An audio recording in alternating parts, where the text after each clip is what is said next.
Fuel the future. Be the best dad.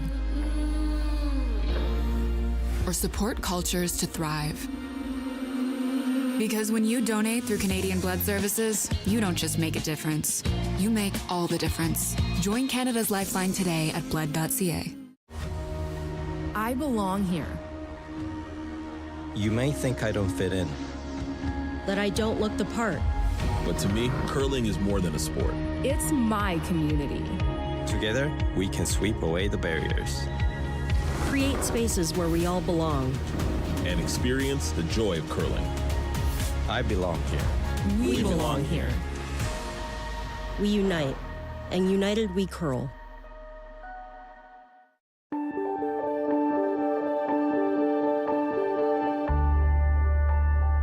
You're watching Rogers TV St. John's. Hi, my name is Bill Coultas, author of the book Revenge Finds a Home. The story opens up with a bird watcher walking through the woods, and he comes across a body that has an arrow through its neck. Then enters Inspector Bob Lynch. It's a very complicated investigation which goes from Newfoundland, British Columbia, Dakota, and down to Brazil. It's an intricate story, and I'm sure you'll enjoy it.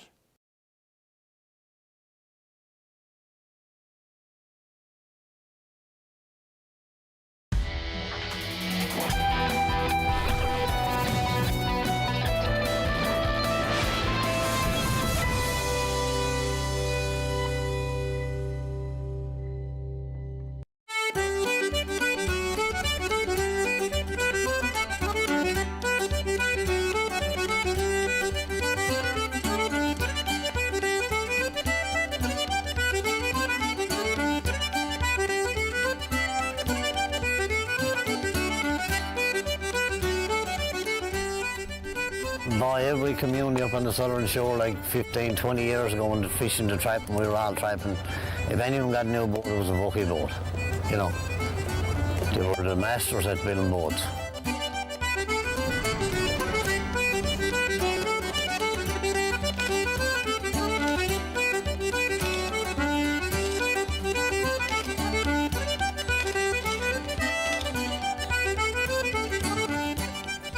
You know, Ron Hines is a man of 1,000 songs, and when you say that Henry is a man of 1,000 boats, those 1,000 boats are out there.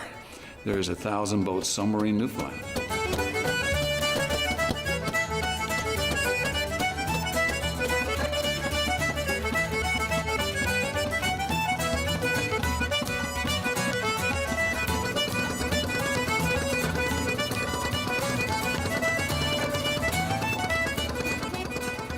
It's a lot about the quality of workmanship that goes into it. Henry builds a boat, he's been at it forever, but he doesn't build them with a complacent attitude.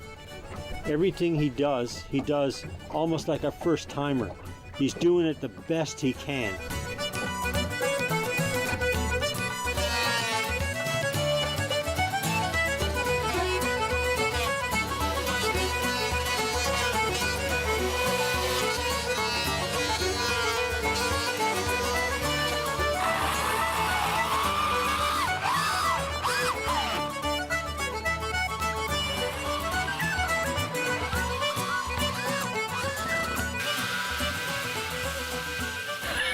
Just started wanting to do it.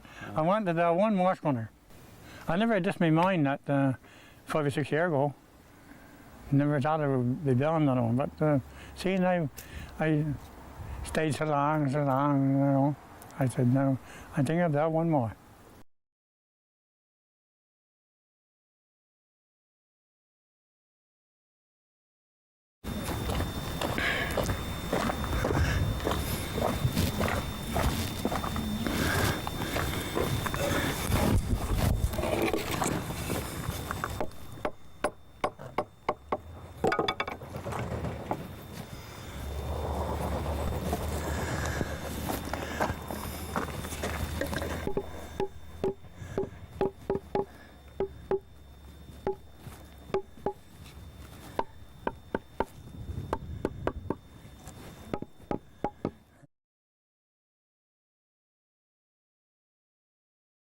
Well, there was a lot of boat builders, fellas used to build their own boats for fishermen.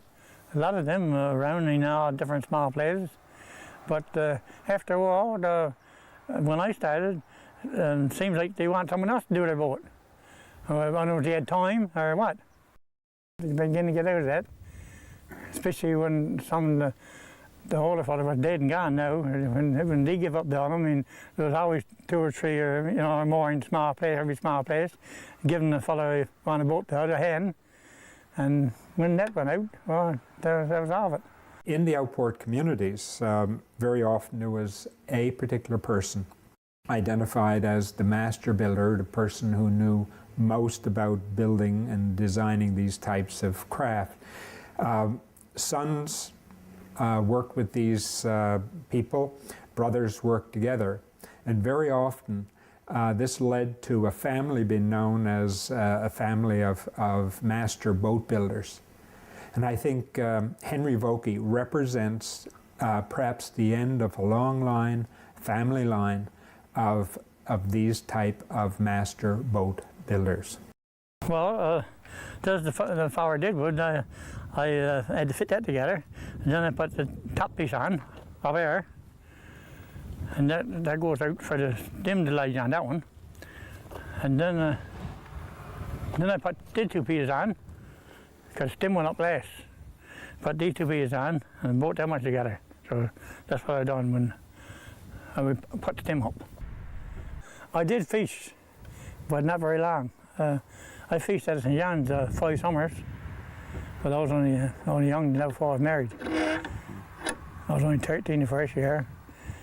I went up there, and the last year, that's when I was married. But that's for the shoe. The shoe, 2-inch shoe coming along there, and you got to be tapered down a bit there for the fit in there. That's just past the end of the keel. You see there, in the keel there, and the shoe comes along there. And you got to be tapered away a bit on the end for fit there, that much, and the 2 inches then all the way back.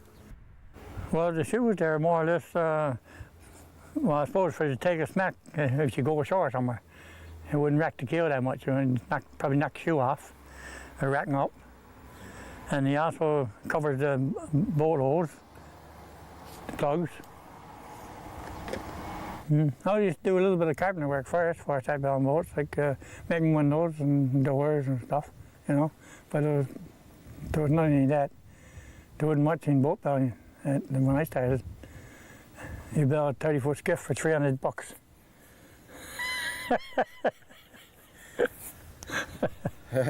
Now you can build a small punt, a real small punt, and get $1,000 for it. Now he got to go down because I got some cut off in there. Tell me you got to go down. See, so you got to go down like that. I got so much cut out there. See what I got cut out? Yeah. He's supposed to be something like that, no? Only this frame got green fire because he's down below the edge there. Oh yeah, well put that there on the raw wood, we say, and mark it out. And the lint I want, that's the lint there, look. That piece. And then I put down this one up again, and saw after we come down to fit that in. That's in it right there, look. And then I take the other piece in and mark out well, I marked it all that first before I start putting it down. Marked out that piece there, be that much frame. And then I put this one down, and then that one there on top, and then that piece on top of that. Then I'll clamp it all together and bore it all right down through that white holes in that piece. The first one I built was 32 feet. That's the first boat I built. I built it for myself, and I put a 2-cylinder engine there, Acadia, 13 horsepower, 2 6.5s. So you're going to bring that piece of board out here and cut it out here, eh? Yeah. No, I wasn't cutting it there. I had to cut it with a bandsaw, but I'll bring it out and mark it. Yes, okay. I remember one time I went to St. John's, I was alone, you know, most all the time. And left St. John's and come down after I got down to Capes and Fences and took a fog.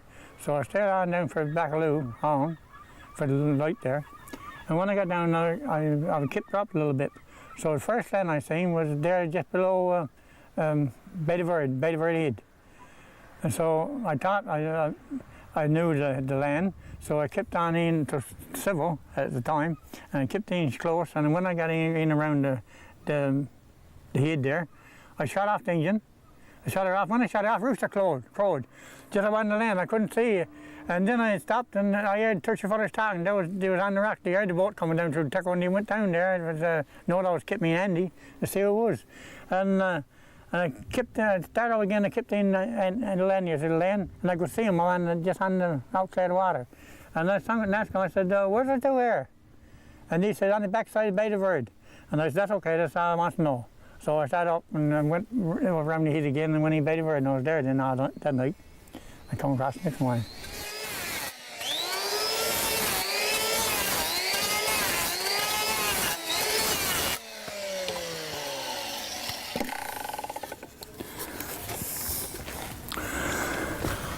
A lot of trips back and forth.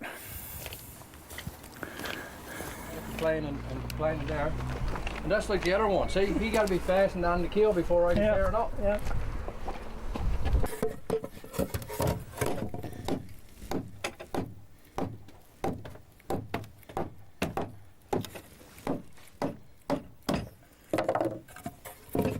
That's about right.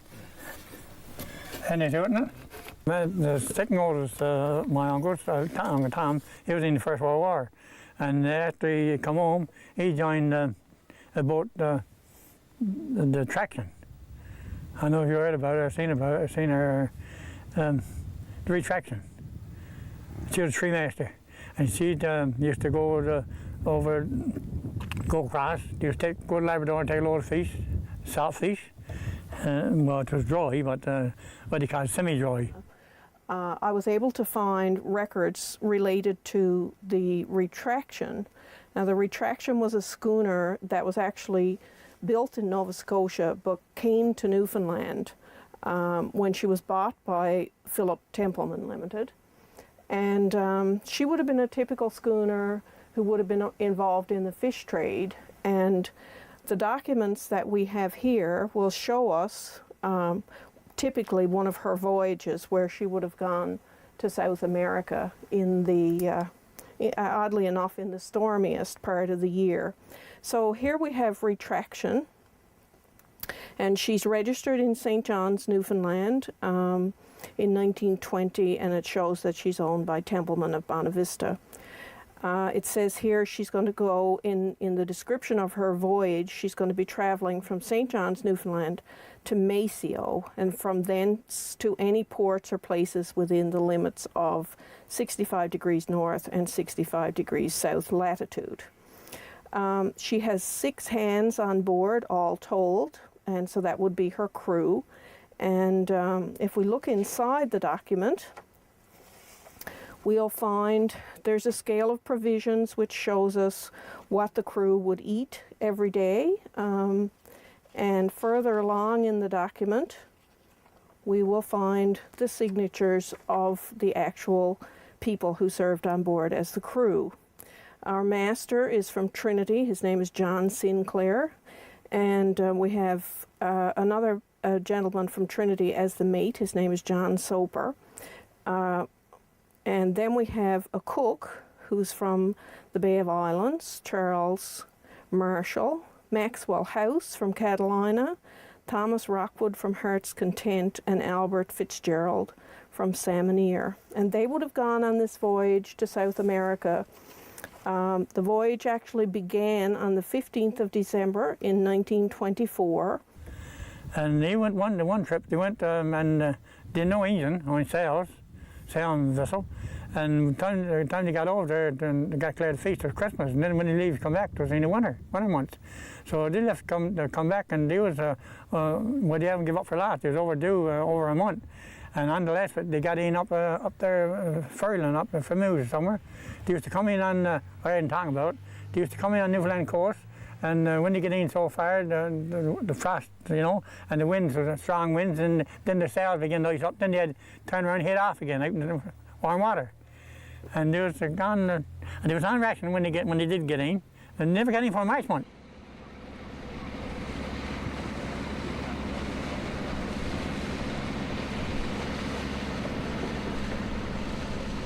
were looking for 1,060 and we had £20 more than we needed, which is great. She's a great boat. I was looking at a boat prior to her, a smaller boat, and I see this boat here and I said to myself, I'm going to get her. So I called Buddy and he said, no, I don't think I'm going to sell her. He said, actually the wife wants me to sell her. So I got up next morning and I went down to Torbay and I went over to his garage. He was in the garage and I told him, I said, I'll buy her like she is with the cover on her. I knew what the boat was like.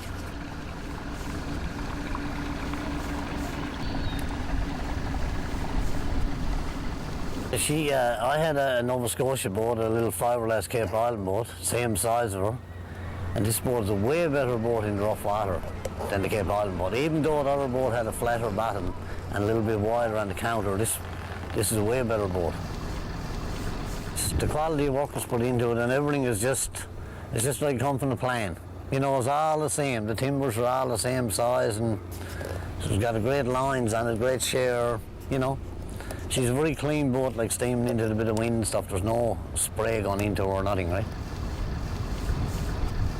By every community up on the southern shore, like 15, 20 years ago when the fishing, the trapping, we were all trapping.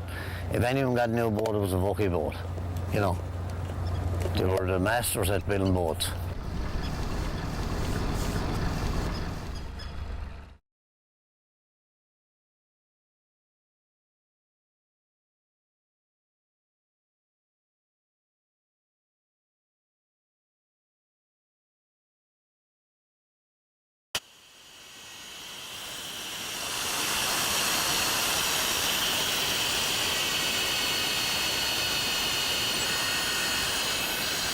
I worked for 10 years on boats up the bay in Little Harbour where I lived to, just alone like I'm doing now the past years. I had 10 years, but I never built no big ones. I only built two around 40 feet. The rest was skiffs, trap skiffs, from 25 to 35 feet.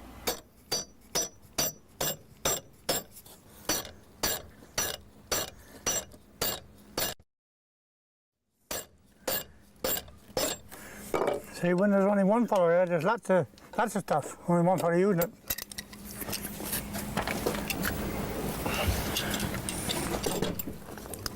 I mean, he works 365 from everything I gather about him, every story I ever heard anybody talk about Henry. And he's sort of an unassuming fellow. I mean, he's not a fellow that says, I never missed a day of work, you know. He just doesn't miss a day of work.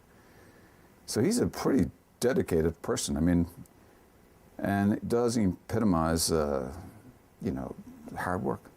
First one I built was for a fellow down in the States. He took her to Cleveland from there. And she was built at all Jennifer, just wood, cutting air, everything. Except the deck. The deck was DC for Killjoy. I want Killjoy DC for a deck.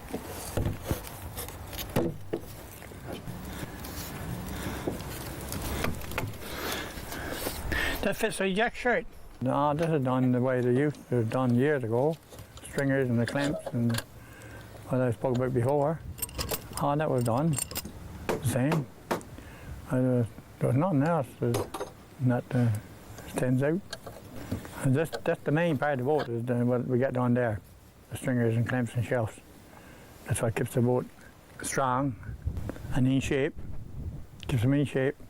But like I was saying, like the boats years ago, only just put dummy boats drove in and big nails and stuff. Wasn't that much strength. It was all right when the boat was new, you know. But after the boat began to get old, the wood get a little bit softer in some places. There was no strength in it. But that was the boat right through, 8 outside and a nut and washer inside. The wood got far to pieces before that gives away. So that's why it's a lot stronger now, done this way.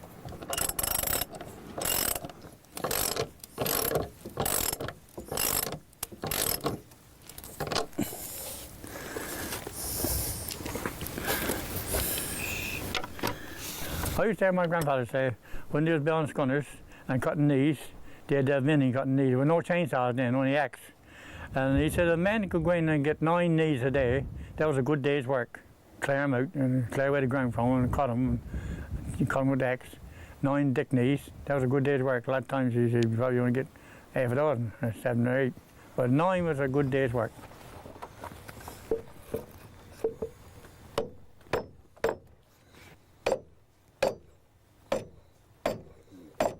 And I was putting on that top one up there. I had to put it around for the keep the odd timbers fair, that top rail. And I was up on the scaffold. And I was drawing a hole in through to put the bolt into the back end, around the back end down there. And I was pressing on, and I had them two plank up there, and it was only barely long enough. And I had one nailed on, but the other one I never nailed on, you know.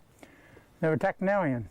And I was pressing on that, and I suppose I must have shuffled and moved with my foot. And he come down. And I grabbed the chummy, I was hanging on up there up on top rail. And I didn't know what was down there. I knew if I let go, I had to fall. I didn't know what I was going to pitch on. So I wondered now I was going to get down of it. So I hung on one end, my weight in my body, and then I took the other end and grabbed both edges of the plank, and that was down another foot and a half. I maybe down was low, and that brought me down what's in there. And I was still about that far off the ground, hanging. So there was nothing else to catch out to. Because the plank was down too far for to put my arm around the timber. That was down, I couldn't reach down there. So I had to let go. I let go, I picked on my feet, but... could have been trouble. Oh yes, could have been. I didn't know what was down there, because I was like this, see, and I looked at something really outside, I couldn't look down and see what was down there, I couldn't turn around. So I took a chance on it. I never told the wife that.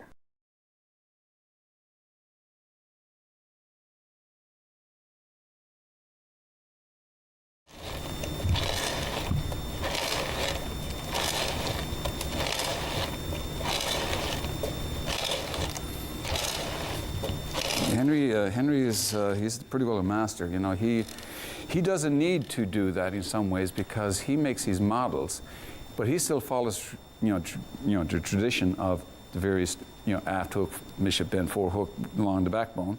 But he knows boats so well. Like I could see Henry just literally framing that out from the stem to the stern. Now the boats I've seen him doing, he still follows that tradition, but I just know because he makes models. So he knows exactly what the forward part is and the width of each timber and this kind of stuff. So I suspect he doesn't have to do it, but it's just to the ease of building boats that you do that. You get it all up and in battened, get the battens on, then you can see the whole boat. The way the boat was set up, same way Henry Vokey sets these boats up. He still goes and puts his backbone in place, which is the stem, keel, and the stern. Then he sets up his main timbers, and his forehook, which is this one behind it. In this case here is a little bit deceptive. There's actually 2 aft hooks here because of the length. So he sets that up, and that's where the second part of most of the boat builders' designs come from, because they usually work from a model. Here we have a reproduction of a half-hull model of a vessel that Henry built some 20 years or so ago, called the J&B, or I think it was registered as the J&B Vokey. As you can see, one of the things that is characteristic of Henry's boats is a fine line stern, a fairly deep keel, and a rounded bow. This type of vessel construction was typical of the East Coast, the Northeast Coast, and this type of vessel was often used inshore fishing, perhaps going to Labrador, getting salt bulk fish, bringing it back for the people back in Trinity Bay. And then they pick off the model to scale, the real boat. Then they put it up into full size with that backbone and various timbers. And then they walk around that boat, sizing it up. Like, is this what they imagine the boat to be? They take out the tape, if they read the tape. But essentially, it's a three-dimensional, physical, real-life thing now with the minimum of work. Because if they don't like it, they'll squeeze in or push it out. You know, like he saw right away that the fin of the horn timber needed to go out about a foot or more. So, you know, like he changed because He just knew that this would work better. Henry's boats are really distinctive, you know, but I'm never sure who will see this. You know, I do know the builders and the people who use the boats know a Vokey boat.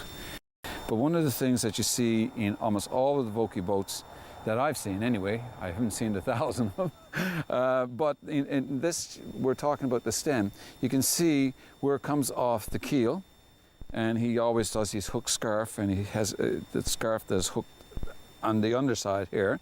And what he does, he has usually a very gentle sloping one, and then a somewhat more of a quick turning. And that's a very distinctive Vokey look. That gentle, flat to a quick turning is a bit more distinctive when you see her in the water upright. Now, Henry is a part of a sort of a legacy of builders. You know, I mean, his father was a builder, and I believe some of his uncles and that were builders, and I know his brothers but so when I say a Vokey boat, I'm not talking about the other Vokeys. I'm talking about Henry's boats.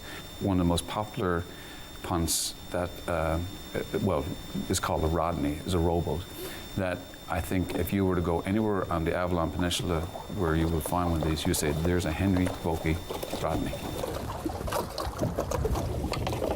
So when he's laying out his boards and putting them on, there's actually a nice sweeping line. And that, for the boat owner, turns out to be a wonderful thing, because usually this is an area that leaks a lot. This plank here that comes onto the backbone is called a garboard plank. And so, like this one here, if it was quick turning, there's always a tendency that that in itself could leak more. So you never see that with a Henry's boat. He's always got a really good, nice, fair rabbit line. It's well placed.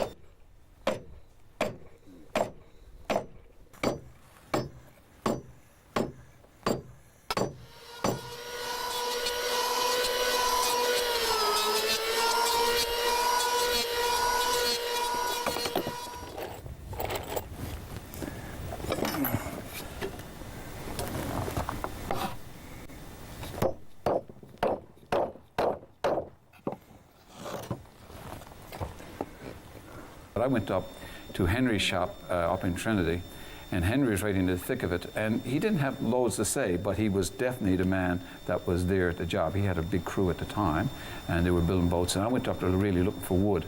And Henry's wood at that time, of course, was going into his own boats, but he did help me. He got some wood for us. And that's always a really good thing, because timbers are very, very difficult to come by. And even with this, Henry is a very giving man. Our keel came over from Henry Vokey. This keel was to be part of his schooner. And whatever he saw fit or not, what he did, he generously gave it to Wooden Boat Museum, Newfoundland and Labrador. So that says a lot about a person, to actually give the part of the boat that is basically the backbone of the boat. And he never looks for a thank you or, you know, or nothing. He just, if you said, thanks, Henry, for that keel, you know, I think he'd probably look at you like, what is the big deal here, right? No, it's how dry lumber is.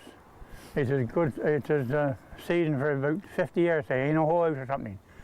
You can take it and use it again, you know, take it, use it again, and won't shrink no more.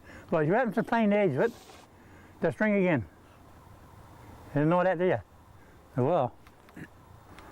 Yep.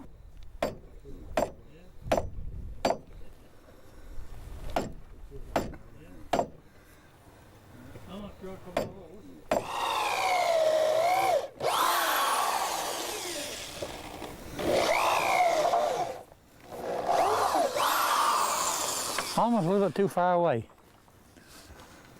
She's a little bit too far away. Because when I was down there with him one time, I was asking him, you know, where does he come up with these ideas?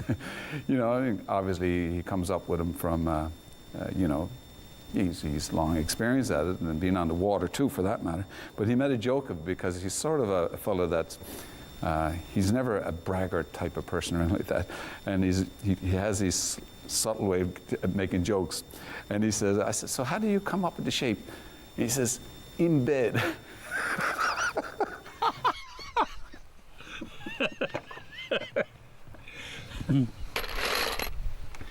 Oh, he has a bit of help, Don. Yeah. You're satisfied then? Yeah, that'd be fine. He was a little surprised too. He came out last evening. No, he said, "Planning to get a nice little plank on it." I said, "You was coming out today." He said, "What do you see a nice bit different now?" And he comes out. There's 2 more hours up there.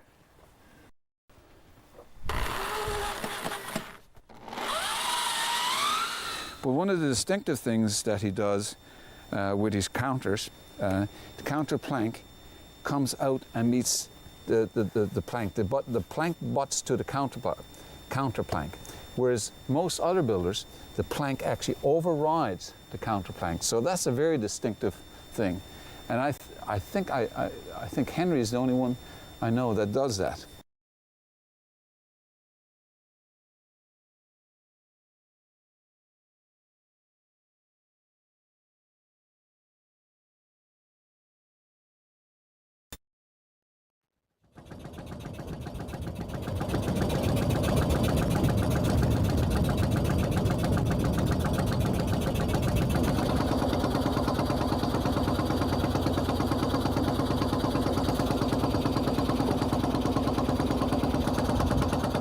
I was in Trinity with my sister-in-law looking for the rest of the family. They were spread out all over.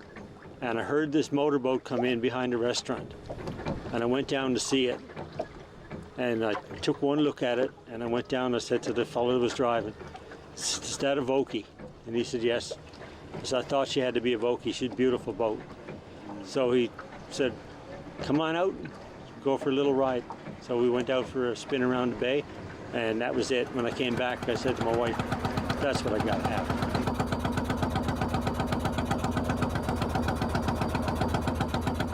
He said he was looking at several boats around, I don't know, it was around there, in Trinity Bay somewhere. He's seen some boats. And when he found out about them, know where they come from, then he went one doing. I went and talked to Henry that summer, and he had a 19-footer laid down.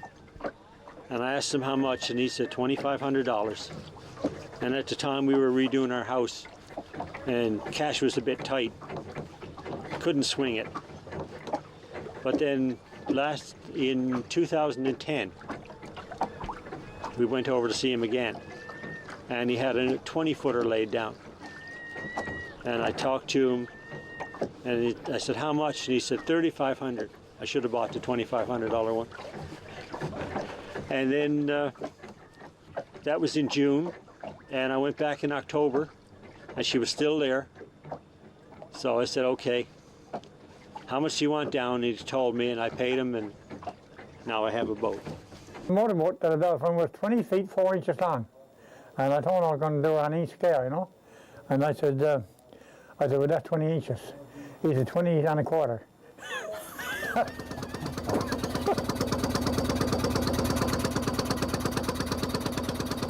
The quality of workmanship that goes into it. Henry builds a boat, he's been at it forever, but he doesn't build them with a complacent attitude. Everything he does almost like a first-timer. He's doing it the best he can, and that's what impressed me. It wasn't just, "Oh, I know how to do this, I'll just slap it together." It's not like that. It's done the right way every time. It was interesting. I used to phone him up and just ask him how things were going all the winter. And he'd ask him if he'd been out working on the boat, and he'd just kind of chuckle and say, "No, it's a bit too cold, he said, out there yet." But just keep in touch and get more of a sense of the man. It's like joining a club, a very exclusive club, and not something that just anybody can join. You have to have one of these. The only thing that surprised me was that he didn't keep track of where they went.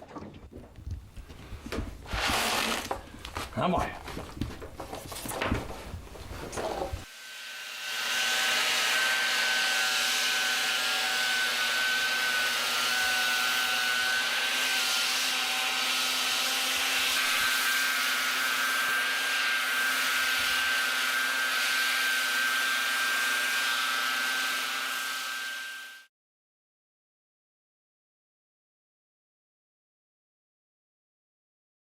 A good many down around Labrador.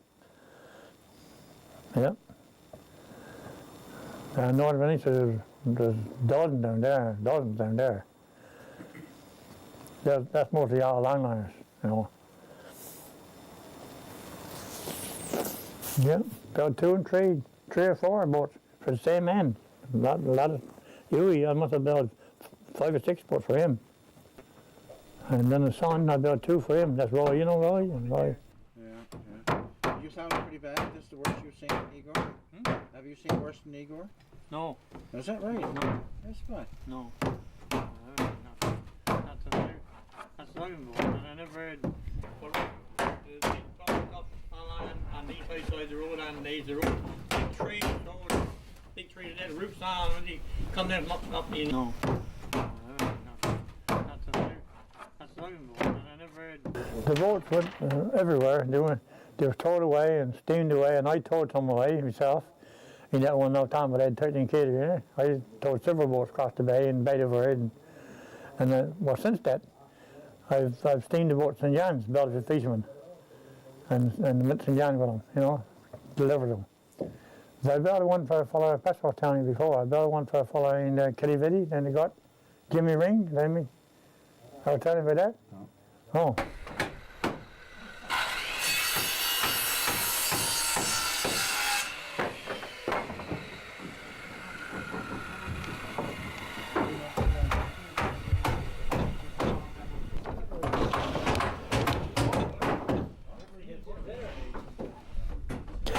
He called one know if you get a boat built. He said, one about 36 feet, open prep skiff. And I said, oh yes, I'll build it. I never seen a man. And so that one I built her. And then I got her done and put the motor in it. The motor come over St. John's. I put the motor in and it was already out there in the spring. And it was something in June when I worked at the end of the cut traps out. So after I got her out, I phoned and I told him I had the boat ready. So he said, that's all right. I said, I'll get her one of these days, you know. So he called a couple of times, and he said, well, I ain't got time. He said, come out from your boat. He said, because I'm fishing with another man. He said, I got to do it every yet for a little while. And the next time he called, after a week or two, he called again, and he said, I suppose there's no one there that could bring my boat out for me. And I said, yes, boy. I said, I'll bring her out. You know? I said, I'll bring her out, but I won't bring her for nothing. I said, I'll steam her out. And he said, what do you want for bringing her up? I said, $300. Okay, so come on with her.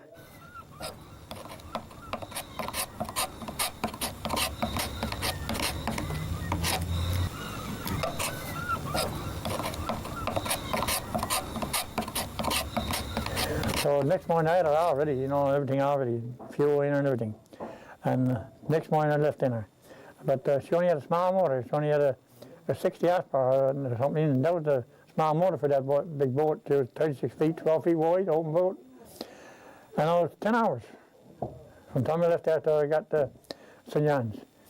And so I left and went up, and when I was going up down St. John's shore, I looked out, you know, I always looking around, and I bit myself, you know, and I seen this boat way outside, in.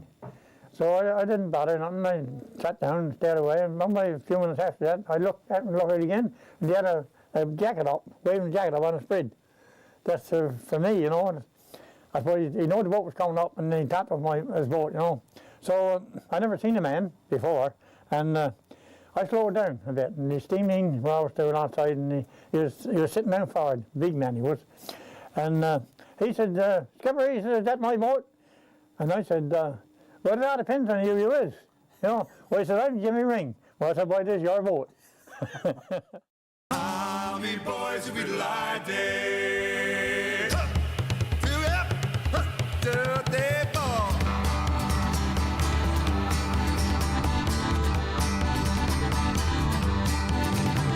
Lukey's boat is painted green, Army boys.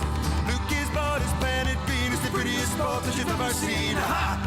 Me boys, we lie there. Aha, me boys, we lie there. These boats got a fine board cuddy, ha, me boys. Lukey's boat's got a fine board cuddy, and every seam is chinked with putty. Aha, me boys, we lie there. Aha, me boys, we lie there.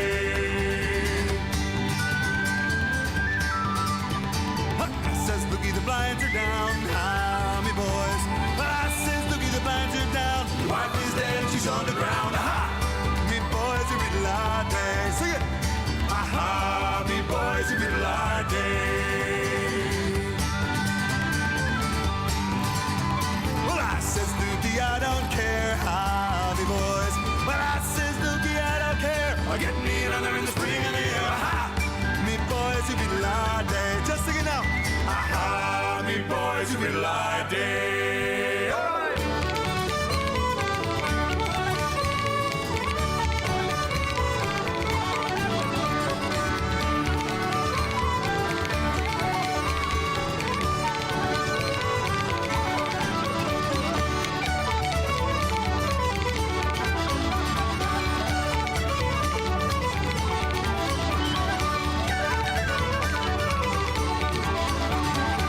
you ready to start letting her down?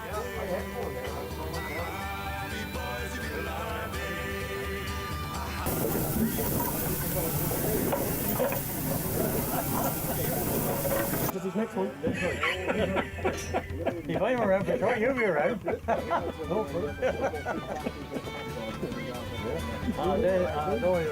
could be on the whole way, but they don't mean nothing. Huh? He don't know.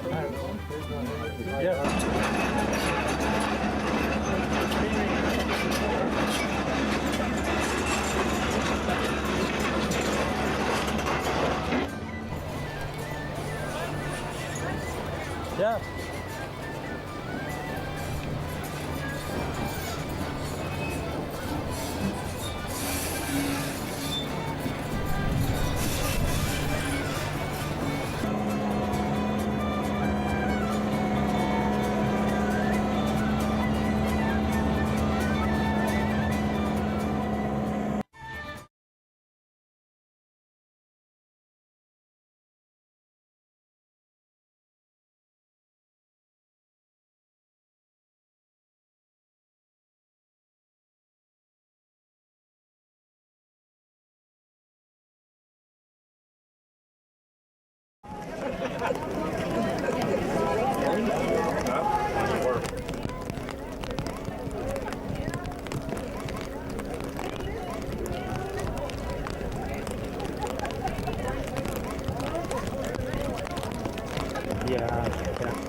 Well, you watch this with mixed emotions.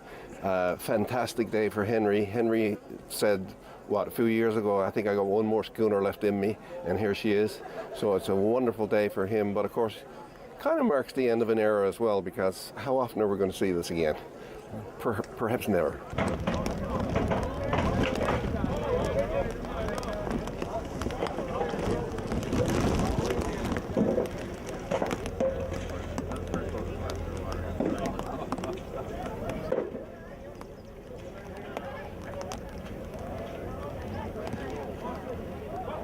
With the people here, and I've been talking to dozens of people, and they're from everywhere on the island, which is fantastic.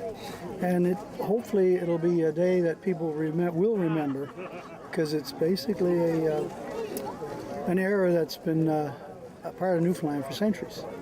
Schooner building has been big all over the island, and where I'm from, especially Twillingate, the Bay of Exploits, major boat builders, schooner builders for years. The Manuels, the Frenches, the Taylors, all big family boat builders and schooner builders. It's a major part of our history, and I think from what we see here today, with the number of people and the number of young people here, it still sparks an interest in people, and I think it should be a big part of what the kids learn about our history, because it was such an integral part of our history for hundreds of years, and an important part. The art of wooden boat building is starting to die out.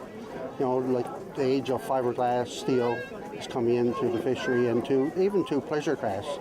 Because you take here in the background now, there's a lot of, and most of them are fiberglass boats. So, but there is still people still interested in the wooden boat to keep the tradition going. I think that it's starting to come back. I think the younger generation are starting to look at it. Well, if we don't start looking out to it, that is going to disappear altogether.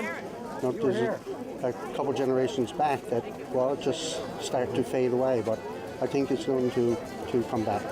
Because this was his life. He built boats ever since he was a teenager, and that's his dream. He loves it. You know, it's a big day, especially for the Vulcan family and for Henry himself. You know, at his age, to this accomplishment, and well, we never know. There might be another one, right?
Hi, my name is Bill Coultas, author of the book Revenge Finds a Home.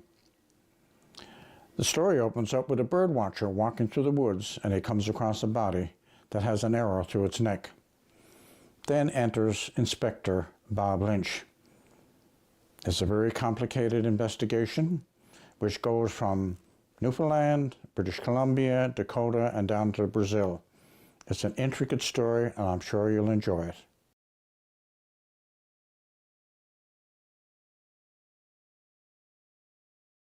Nala, listen.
whale.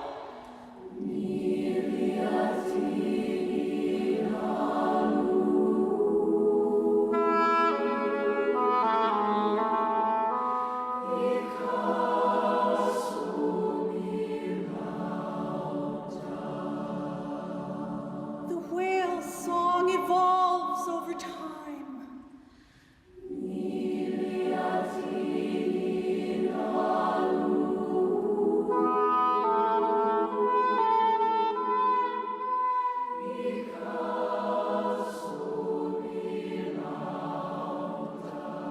We must acknowledge the truth.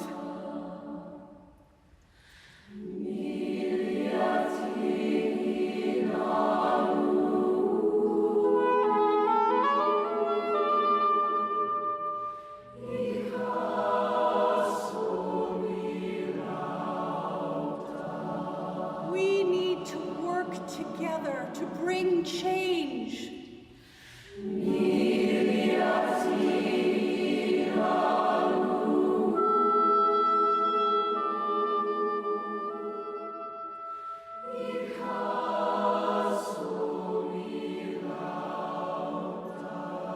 The whale's song lifts us.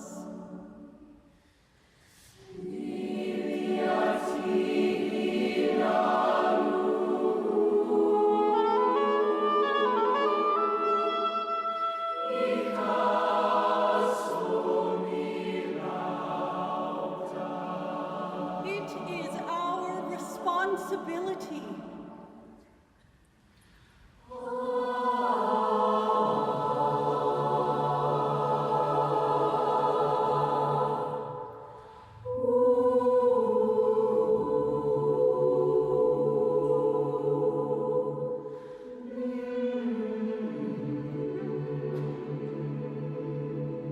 Carry the song on. Evolve.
This program is brought to you by Ignite TV. Now you're in command. Visit Rogers.com for more details.